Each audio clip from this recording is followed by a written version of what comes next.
ordinances put in place, it became a more desirable spot. And in the 1990s, our mayor, Richard M. Daley, had visited the great state of Texas, and he went to San Antonio and saw that they had a river walk. For any of you who have been to San Antonio, they have a beautiful river walk there. And he's like, oh, well, we could do that. So he created an ordinance. The ordinance was if you were going to construct a new building on the Chicago River, it had to be 30 feet back to make way for a public access river walk. They also utilized this area from 2001 to 2016 to build that river walk. It said it was completed in 2016. It is still an ongoing project. So right now we have a 1.5 mile of continuous river walk here in Chicago. We are currently expanding. There's a new casino opening up on the North Branch, the Valley's Casino. That's going to add more river walks. So that's pretty exciting. It is ever expanding as we are constructing stuff here on the river. Also, each space between these bridges are called rooms. Each room has a theme. We just passed by the theater theme. That's just basically steps where you can sit on and watch the boats go by. So the theater being all the boats and the people that you can see. So if you didn't know, we were just on stage for a couple of people watching. Over here on the left is the Jetta theater. You'll see these green bushes right here. These are actually called fish hotels. So as Chicago, again, was becoming less polluted, it originally had, during the height of its most polluted, it had only 6 species of fish. Now it has over 70 species of fish, and it is growing. So this kind of helps with that population. Great place for fish to lay eggs there, and it helps create a more diverse ecosystem in the Chicago River. Now, coming up here on your left, this building that curves around the Chicago River, this is 333 West Wacker, completed in 1983. It is a postmodern building. This is a prime example of what is called contextualism in the architecture community. Contextualism is when you pull from elements around you and you incorporate it into the design of the building. As you can see here, it curves around the natural curve of the Chicago River. It also has 2 different colors of glass. It has 2 different colors of glass to represent the river and the lake here in Chicago. It is also cool because this is where, if any of you have seen Ferris Bueller's Day Off, this is where his father worked. The parade went right in front of it here. You'll also see the first few floors are made of granite. That's because when it was built, soundproof glass was not as widespread at the time, and they didn't want offices to get in all that loud noise from the train. You just heard the train go by. It's very loud. So they put all the machinery that they would typically have on the top at the bottom and lifted all the other floors so that it would hopefully reduce noise for anyone who had an office there in that building. Over here on your left is the Merchandise Mart building. It's this large tan building right here. You can't miss it. This was completed in 1930 by Graham Anderson Post on the right. This was built for Marshall Field & Co. This was originally designed to be a wholesale showroom. It was not, it came at a very, well, first of all, with this building, it was the largest building ever built at its time. So for many years, this was the largest building in the world until the Pentagon was built. It had its own zip code.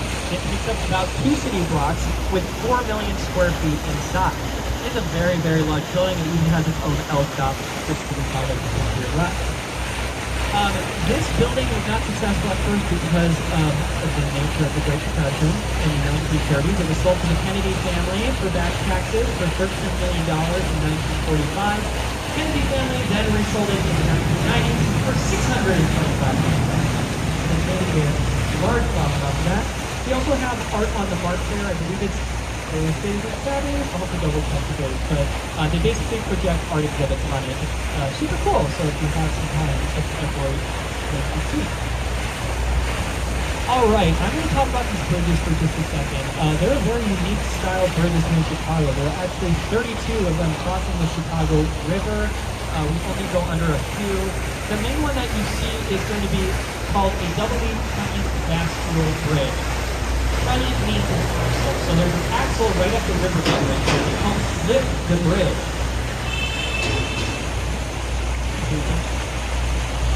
Vascular means seesaw. So putting together a two-sided bridge that turns on an axle like a seesaw. That's exactly what these bridges do. It makes way for any taller ships, specifically sailboats, to make their way through. It used to lift a lot more often than it does now. Now it's at very scheduled times to make way for commuters and people walking around. So it does have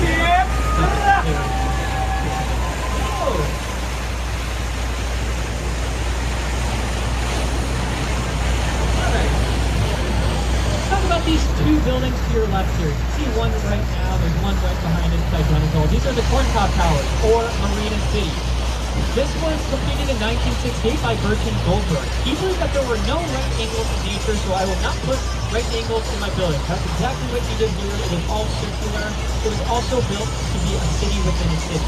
He was a huge purpose. He did not like that people were moving out to the suburbs to make the train in the city work. So he thought, well, let's put work and home and everything else into one building. And that's exactly what this building was designed to do initially. So you see there's a marina here at the bottom. There's a parking garage and then residential units on top.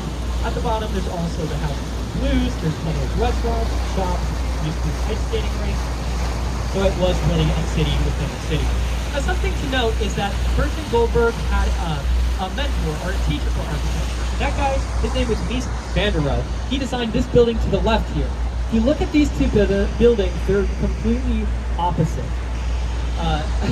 Mies van der Rohe believed that less is more. God is in the details. So this is AMA project completed in 1971. It was Mies van der Rohe's last building before he had passed away. His last wish with this building was that it be built as far away as possible from his student Bertrand Goldberg, not because he didn't like it, but more so just to showcase the work of the students, even though it was completely different than his idea for architecture. He still believes strongly in the idea of his student. This also is a national landmark as well. The first 13 stories are converted to be the Landon Hotel. It's a very luxury hotel. Very tall building. This is the Townhouse International Hotel and Towers, the second tallest building in Chicago. It was designed by Adrian Smith. Remember, Adrian Smith had designed the NBC Tower that we had just saw. He created his own design architecture firm that also created the Burj Khalifa in Dubai. So you'll kind of see some differences here. He created or designed the largest building in the world. He's also the brain behind what is soon to be the largest building in the world, the Jeddah Tower in Saudi Arabia. It's going to be a kilometer tall. Really, really tall. Just to give you an idea, you see how tall the top tower is? The Burj Khalifa is about twice as tall. So it's very, very tall. This building over here with the clock tower is the Wrigley Building, completed in 1921 to 1924. This was the corporate offices for William Wrigley's company, Wrigley Chewing Gum. It is an Art Deco building at its finest. It is French Renaissance style and design. It is terracotta clad. Remember, terracotta is fireproof, so they made sure to utilize a lot of that in Chicago.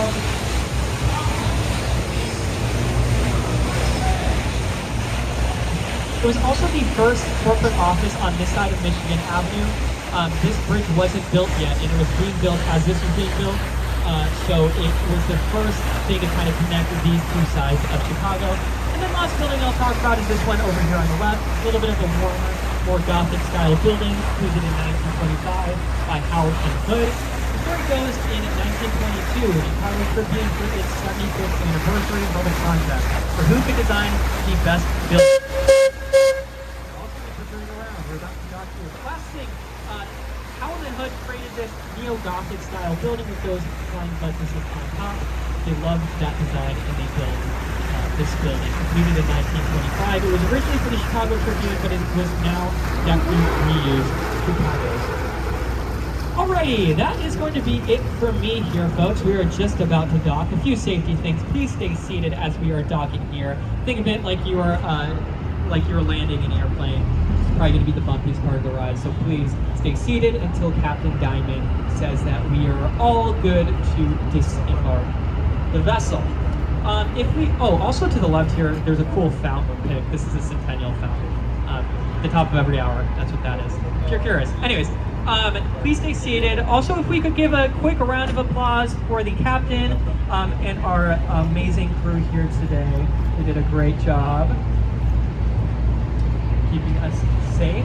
Another thing, I will be at the top of the dock here, so if you have any questions, need advice where to get dinner, any tourist attractions, stuff like that, please feel free to come to me with any questions, comments.